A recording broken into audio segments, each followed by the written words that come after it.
Dia motor manis lah. Manis dia sangat manis. Masukkan air dalam 300 ke 400 ml. Lepas tu kau masukkan 1 skop protein. Lebihkan sikit. Lepas tu kau shake. Okay, kita nak test rasa dia. Bismillah. Padu. Dia manis dia obvious. Kopi tu dia rasa ujung-ujung sikit je. Tapi dia lebih kepada manis.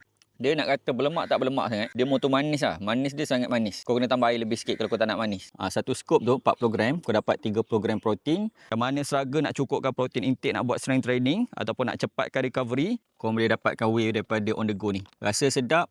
Lepas tu senang gila nak bancuh. Okey, kalau kau tengok dia punya gula dia kan. Total sugar dia 2 gram. Tapi dia tak ada added sugar. Added sugar dia kosong.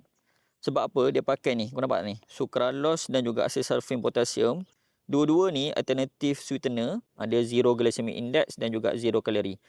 Yang mana nak rasa sedap tapi nak diet gula, nak cut gula, boleh amalkan whey protein ni. Yang ni memang function gila. Rasa pun sedap, tak payah apa semua, boleh telan.